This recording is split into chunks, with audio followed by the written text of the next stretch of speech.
a build to. As promised, here's the video on Translammed, the continuation video. We left off, oh my goodness, years ago, talking about it. And part of the reason why is because we had projects like Ruckus Truck Jump Up and then all sorts of other stuff. Life happens.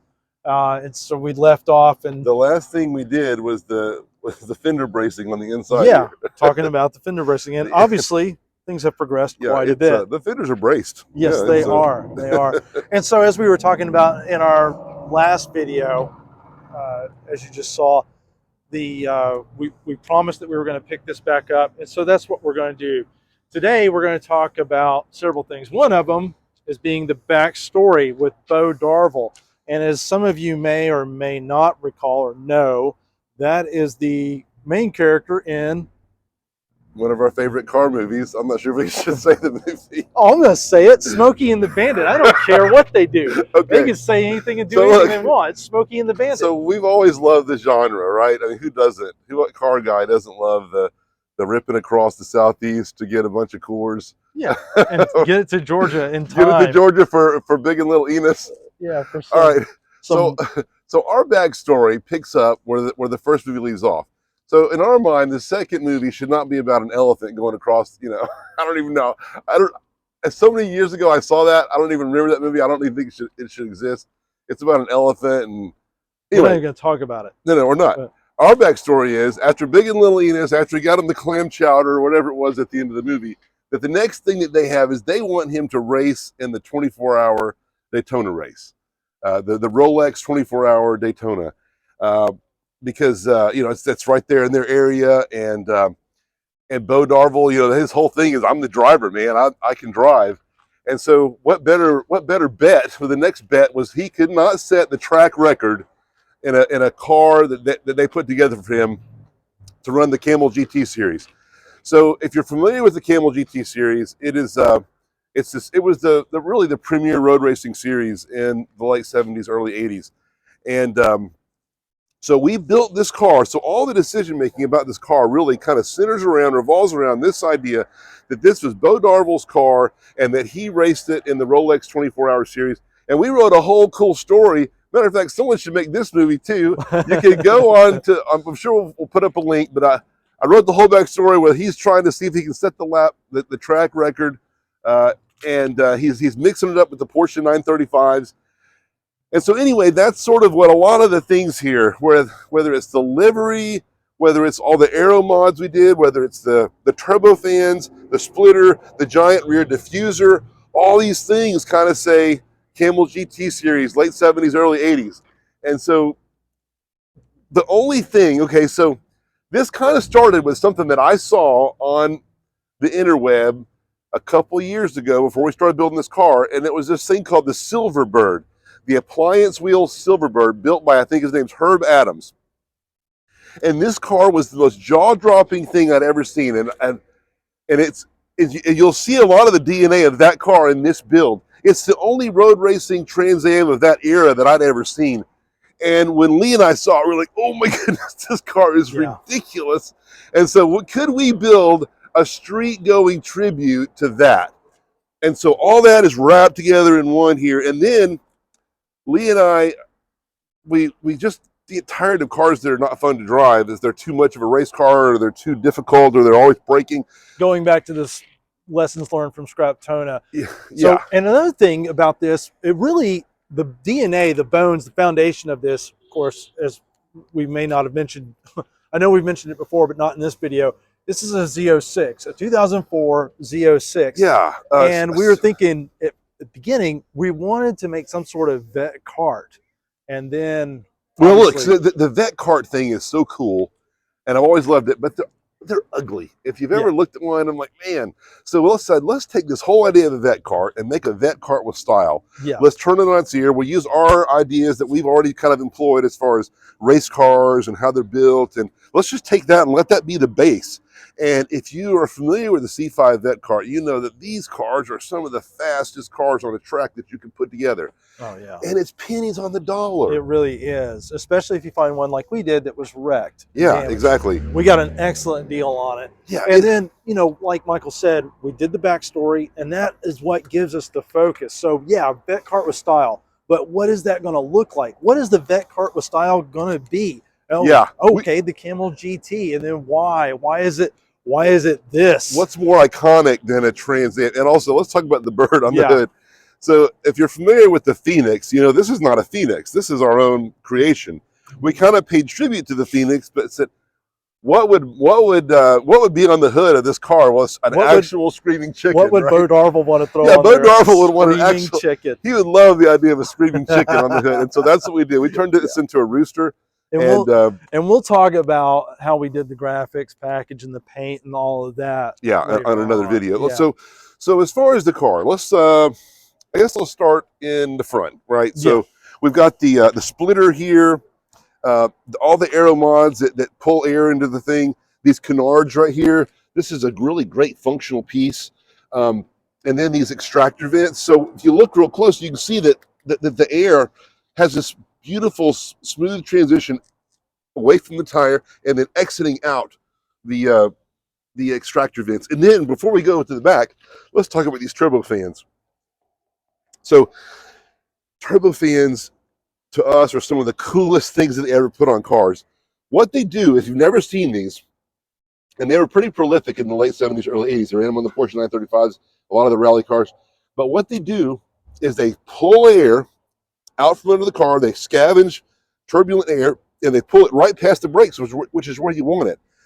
And so it cools the brakes, it adds more downforce, and they're just the coolest thing ever. And they're hard to find, anybody that makes them. There's a company in Europe called D-Ling Designs, and they make some, and those are really cool.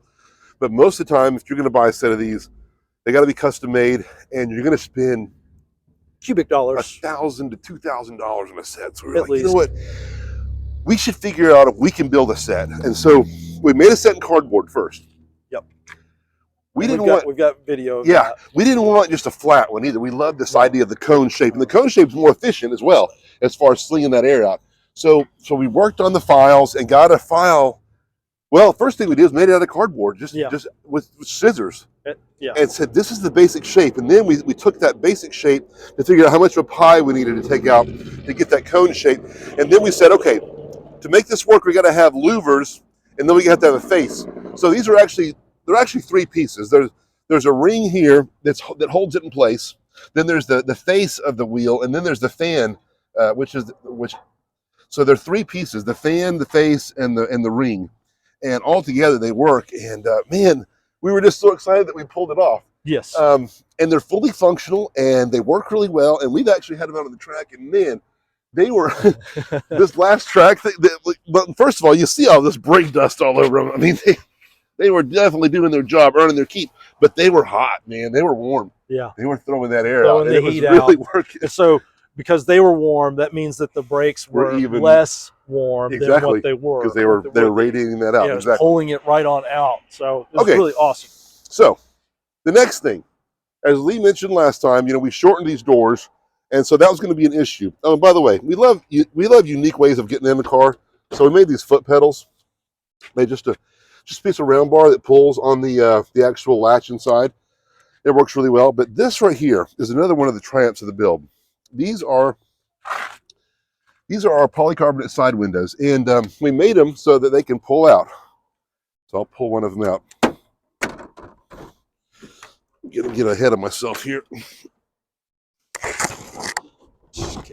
There we go. Okay, look. So there it is, and you can see the way it's made. And we've got some pictures of this. So we took the round bar, bent it to profile, took washers, and nibbled the edge off the washers. Welded the washers in place, and we had this nice structure. Then we took the polycarbonate and fabricated the opener. They're very functional. They work great. And pop riveted everything in place. And then this black line that you see right here, we just masked this off and then spray painted that so that you wouldn't see that inner structure that we made to support the polycarbonate. And the only time these have any kind of issue as far as when you're busting it around at 100 Yeah. miles per hour, Well, it once you wants get to suck out. once you get over 100, they do want to kind of pull out. But we could So- make But we never do that. I, um, I don't know what you're talking about. only on the track, Right. Well, yeah, on the track the other day. That's right. which is what our legal department tells us to That's say. right. That's the least thing. And they're all like, we sign off on this. But anyway, see, look, very functional. And they stow in the back if you want to run around without the T-tops and the side glass in. But that was a really cool functional piece. And anybody can build these. All you got to have is a little welder and some round bars, some washers. But what a great functional piece. Yep. Then, really, one of the things that... Oh, wait. Actually, I think we're getting a little ahead of ourselves. You know, we said, oh, the track and then this right here. Mm-hmm. But that's not... We've got to probably talk about how you make this track. Okay, yeah. Here. Okay, good question. Okay, so what we did here is we just took strips of polycarbonate and we cut a thin strip and then a bigger strip and then sandwiched them together and then bolted them together. And that's what gave us the slider. Yeah, that's what made the track for this piece to slide back and forth. Right. It's just a simple yet elegant solution for what we had the issue with. And again, remember, this door has been shortened by 4.5 inches. And so we can't have regular glass in there. So we had to have a polycarbonate deal, but you want to have some window whenever it's in. And this right here solves that problem. Yeah. So again, fully functional. You can go through a drive-through. We've actually gone through a drive-through and gotten food with it. Yeah. So, and so while we're over here, let's talk about the Recaros. Oh yeah. Yeah, man. We love these Recaro Spectrum seats. Recaros are just the coolest seat ever made by mankind, and I challenge you to come up with a cooler seat. So these are authentic Recaros. The only thing that's not authentic that came out of the Recaro factory are the inserts, and those are reproduction Recaro Spectrum fabric. And we had the inserts put into these authentic Recaros. And we weren't planning on purple with this livery, like we mentioned. We were planning on just sort of really gold, maybe just gold and orange and black. Kind of like the special. The what? It's that guy, the racer, had the gold. Oh, a John Player special. Dang it, I knew it. John Player special. Yeah, but also, because the Bandit itself was a gold and black and all that. But then we got these Recaros, these Spectrum Recaros, like, man, that splash of purple, it doesn't go with what we had. But we're like, let's see how it looks when we integrate that into the livery. And man, it was like the perfect, the final. Like, yes. Boom. We were like, okay, wow, this is the thing. And so the final thing that we did here, that's like Camel GT, old school Can-Am style race car, DTM, is this full width diffuser. And this thing, man, I mean, it is. You could probably stand on it. I'm not going to do that, but it's very stout. But this thing is fully adjustable. I love the way we're able to do this transition right here, where everything's kind of aerodynamic. But this sucker is it is 2 feet deep. It is 5.5 feet wide, and it is a giant wing. And I did a little bit of research. We figured out that the wing works almost the same as if it was up in the air when it's under the car. What it does when it's under the car is it kind of makes the whole back of the car the wing. And so all that turbulent air, again, it accelerates it as it comes out the back. It gives you that extra downforce. And it also, again, it gives you more downforce because it pulls that air from underneath. And so what a functional piece. But here's the fact of the matter. Most cars are not equipped to have something like this. This is giant. Look at how big it is. It's monstrous. I mean, it stretches from literally the tire all the way out the back. And it is a giant wing. But the cool thing about the C5 chassis is once you get behind the tires, all it is the frame rails and a bunch of exhaust crap that we didn't want anyway. Right. Now let's talk about the exhaust real quick too, though. The exhaust.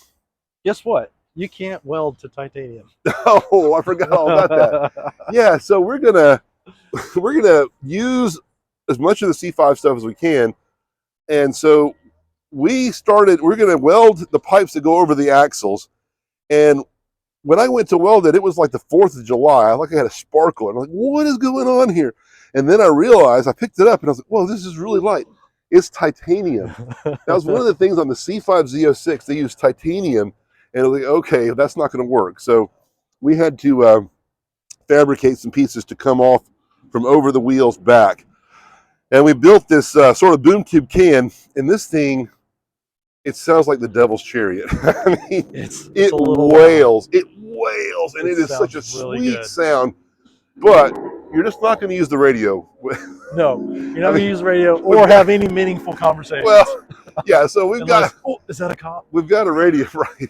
We've got a radio in this, but we don't really use it. But the sound, the sweet music that this exhaust makes almost makes it worthwhile. But anyway, all together then, that kind of gives this whole package of this DTM Camel GT race car, but it's something that's streetable. Like, we literally have heat and air. We've got heads-up display. We got cruise control. All these things work. So it's loud, yes, and it's with the Alden coilover setup. It is sweeping the ground, and you hit a bump, you know it. As a friend of ours used to say, I could run over a quarter and tell you whether it's on heads or tails. I mean, that's how responsive this suspension is.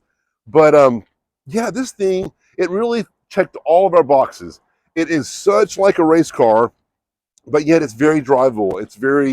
We've literally driven this thing to the Carolinas. We've driven it on the whole power tour, the whole long haul power tour.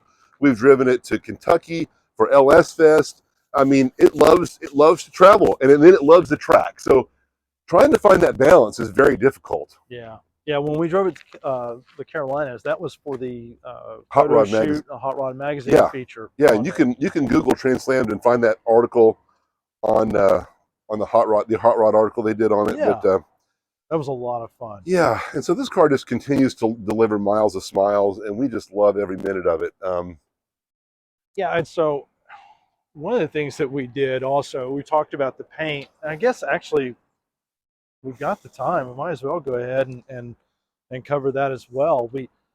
As you started out, as we started out, you saw the gold color that was on there. And obviously that was not going to work. It had a really cool patina to it, but there was so little of that left. Right. After we'd cut everything off, plus, and then the doors, we the hood. Really wanted to kind of take it in a bandit direction anyway. So, so our thing generally is patina paint jobs, okay? And we really were planning to do that with this. And I had literally purchased, Lee and I were going to take metal flake paint and just go metal flake and just figure it out and but leave it patinaed.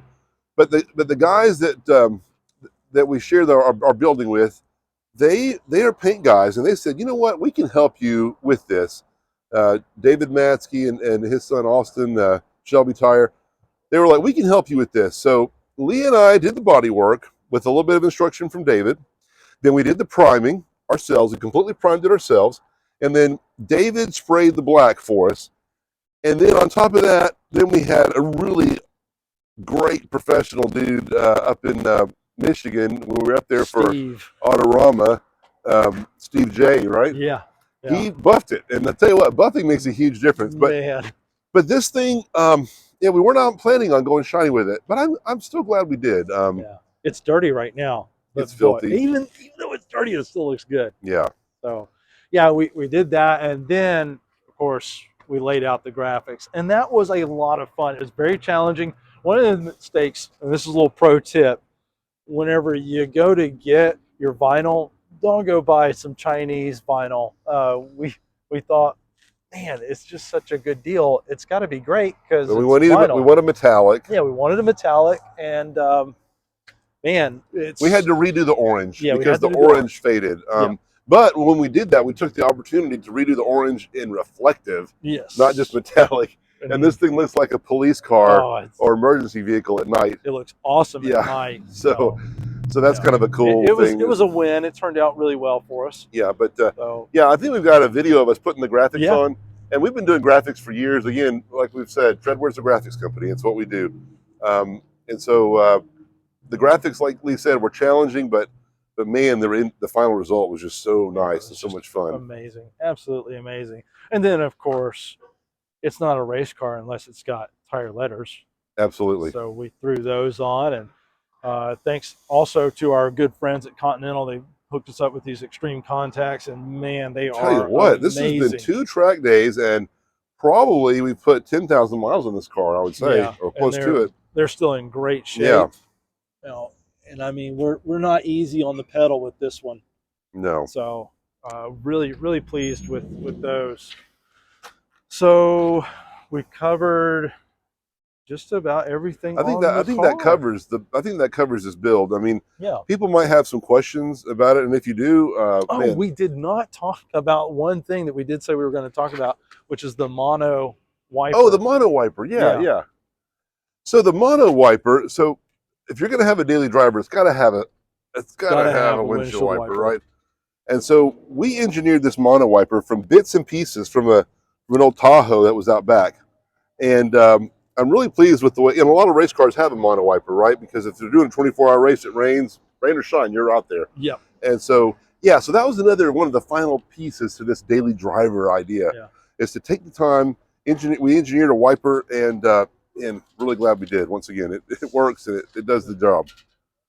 Yeah, man. So I think we've already talked about T-tops, how we did that. You'll see that in one of our previous videos. I think it's part 3 that we talk about that. Yeah, I think so.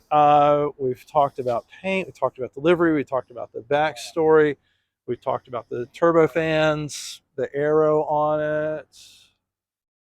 I guess that's it. I think that's it. All right, awesome. So, hey, sorry it took so long, but as we promised, we got it done. If you have any questions or comments, please put them in down there in the description. And oh, Merry Christmas. Yeah, Merry Christmas. Happy New Year.